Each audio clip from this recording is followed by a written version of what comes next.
مشعول مش إعلاني. لذلك أنا ألخص: الآن تحاك مؤامرة من قبل السلطة. احنا بالحسين نقاوم كل تلك المؤامرات.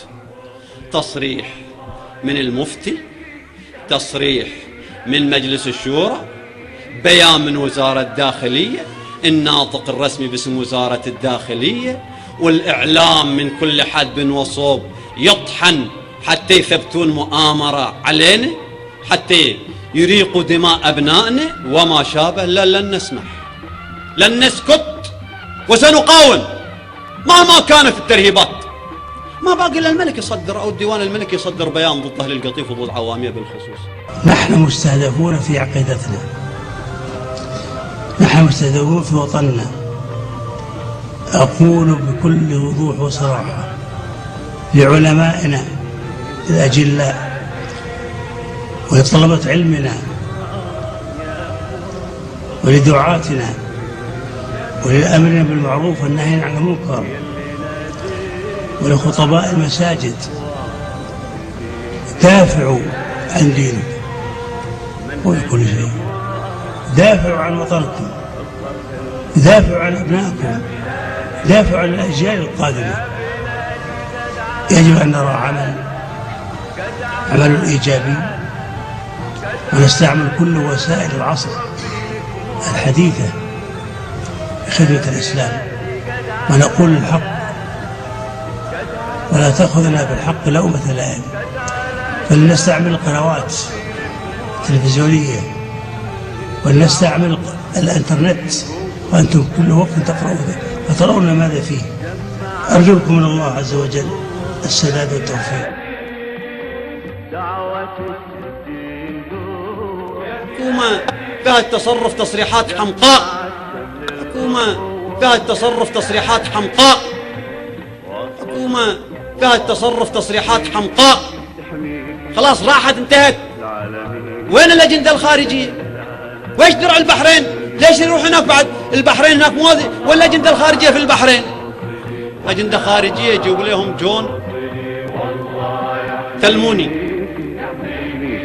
أو تيموني وغيره من الضباط الأمريكان والبريطانيين حتى يقمعون الشعب. صارت الأجندة الخارجية من وين؟ من الشعب لو من الحكومة؟ وش قالوا؟ قالوا في قوة خارجية. طلعوا التقرير ما في قوة خارجية. زين والله إيران، ذاك إيران انتم تدعوا أن إيران محتلة جزر الإمارات. تفضلوا، نريد درع الجزيرة يراوينا عضلاته، يراوينا عض أكتافه. نريد أسود السنة يروحوا يحرروا جزر الإمارات من إيران. إذا عندهم مرجلة، عندهم مرجلة، عندهم مرجلة، رايحين على شعب البحرين يقمعون ويريدوا يقمعون. لا، سنبقى مع شعب البحرين متضامنين لإخراج درع الجزيرة من البحرين واسقاط آل خليفة، وسنبقى في بلدنا معلنين عن قيمنا وتضامننا مع المعتقلين جميعهم سنة وشيعة، المنسيين وغير المنسيين، ومع علمائنا. شيخ توفيق العامري لا متى يعتقل؟ إلى أن شعب الأحساء تصير عنده حمية باكر تقولوا زعزعة لازم الشعب ينطق ويعترضكم، لأن اللي يسكت يصير ذليل. هذا هو طريقة الحكومة.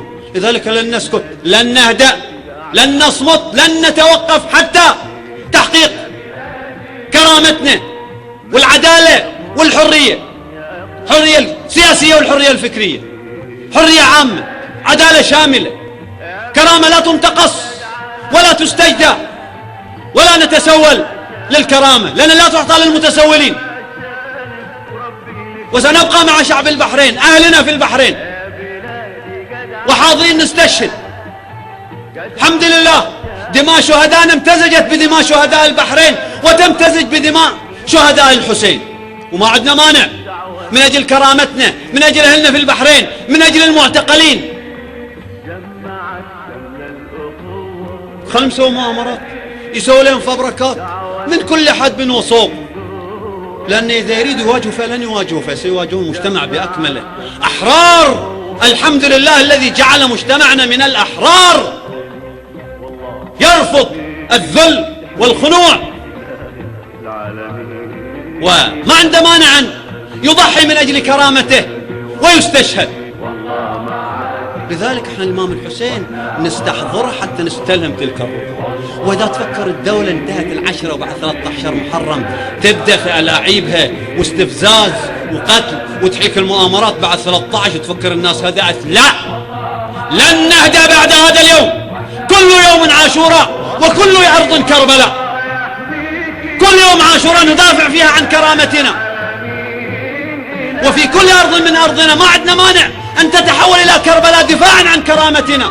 نستشهد ونقتل.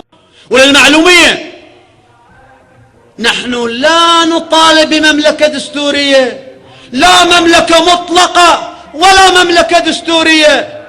نطالب بحرية العباد في اختيار حكامهم، أن يكون الأحق بالحكم هو الذي يحكم والأصلح هو الذي يحكم. حتى في أوروبا هذه الملكيات لابد أن نسعى لإنهاض الشعب الأوروبي لرفضها. هذه الملكيات الدستورية فضلا عن الملكيات المطلقة في بلد ديننا، بالخصوص دول الخليج. هذه الملكيات لازم تنتهي. شنو المجتمعات؟ خرفان، مزارع دجاج يتوارثوها، ما موجود في الشارع. لذلك نحن نرفض الملكية الدستورية كما نرفض الملكيات المطلقة، وهذا هو إعزاز الحق، ولا نخاف الموت. لذلك الدولة عندها خيار تفكر صح وتصلح الأمور وتعطي الحقوق لأهلها، وإلا لن نرضى ولن نسكت ولن نتراجع. ولتكن دماؤنا هي الطريق لإشعال جذوة الكرامة وبسط العدالة وإطلاق الحريات. كل يوم جريدة وكل يوم إعلام، واليوم جمعة اسمعوا بعد كم خطيب جمعة من عندهم يلعلع كذبا وزورا تقربا إلى الطاغي، عبدة الطاغوت. نحن عبدة لله لا للطاغوت، نعبد الله ونجتنب الطاغوت. نسأل الله أن يثبتنا على قيام السماء